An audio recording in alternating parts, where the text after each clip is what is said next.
Señoras y señores, es un honor para mí presentarles la señora Presidenta de la República, quien ha aceptado darnos unas palabras en esta ocasión. Debo decirles que es muy intimidante para un extranjero presentar la Presidenta en su propio país. Ella es muy conocida y admirada por todos los que han seguido su carrera, su campaña política, su identificación de sus prioridades políticas y su impresionante estilo de liderazgo. Como la primera mujer presidente de Costa Rica, ha logrado un sitio como líder mundial y ha inspirado a muchos dentro y fuera de las fronteras de su país. Es una líder que ha servido a Costa Rica desde varias funciones y quien comparte los valores que tanto apreciamos en la UPEACE. Señoras y señores, acompáñenme a extenderle una cálida bienvenida a la señora Presidenta Laura Chinchilla Miranda. Señora Presidenta, por favor.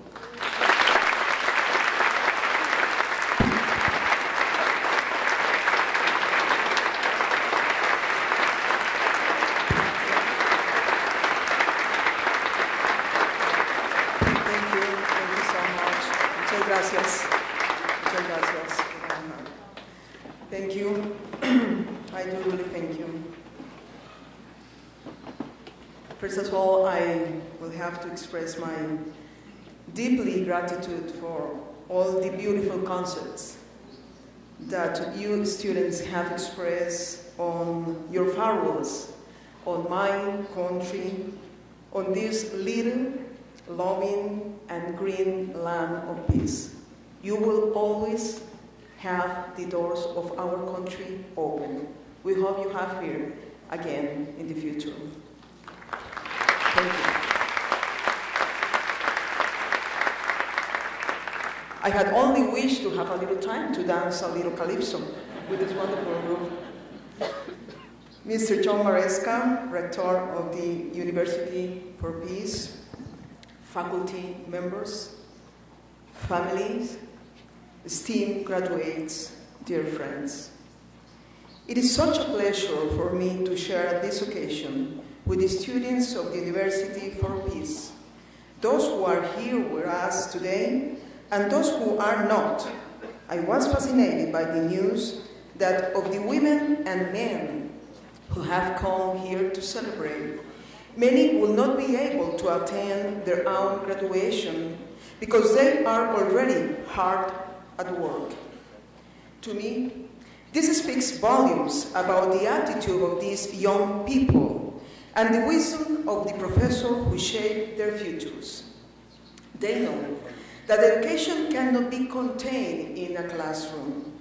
Knowledge cannot be confined to a book or a blackboard.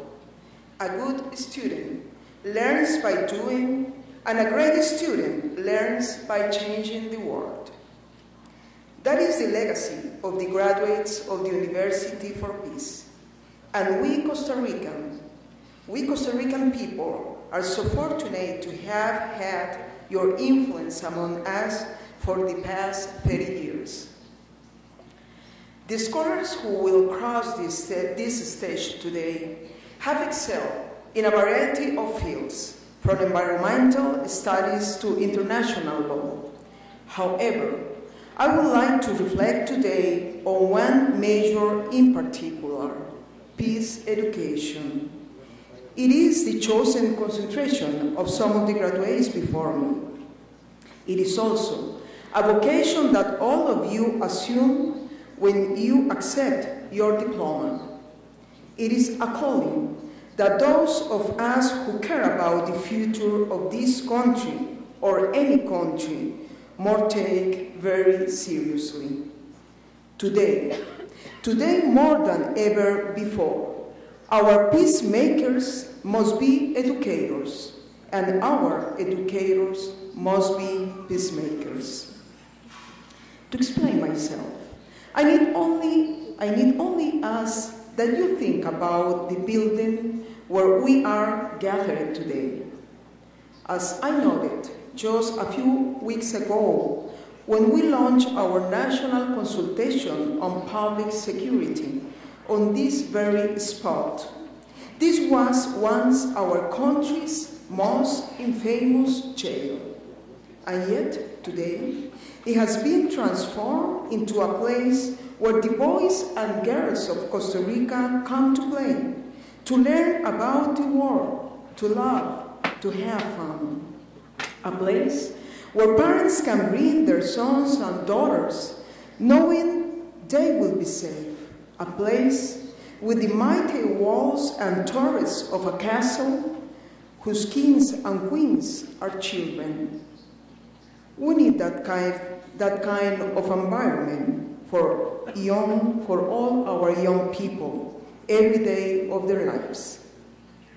We need our homes and our schools to be just as safe and just as engaging as this museum.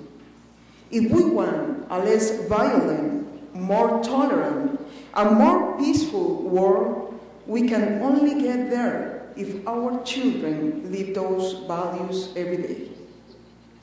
Costa Rica has a long and proud educational tradition, of which the UPEACE has been a strong and valiant supporter. Our schools are built on many decades of hard work and commitment. We laid the foundation of those schools when we established free and mandatory elementary education for both girls and boys. We reinforced the structure brick by brick when we abolished our army and invested in our education system instead. We decided not to become one of those nations that, through their spending choices, send their children the message that violence is more valuable than peace, that weapons are more valuable than their own future. This misguided lesson is one that Costa Rica's children never learn. That is one of the reasons I am so proud to call myself this country's president. Despite these achievements, Costa Rica has not been able to escape the threat of violence that has cast a shadow over classrooms all over the world in recent years. This week, our country is reeling from an incident at a high school that has brought grief and pain to 2 families and to our national community. Cases like this make it crystal clear that the problems of crime we face as a nation can no longer be separated from the daily life of our classrooms and homes. No law or policy can end impunity for crime when there is impunity for the neglect of a child on any level.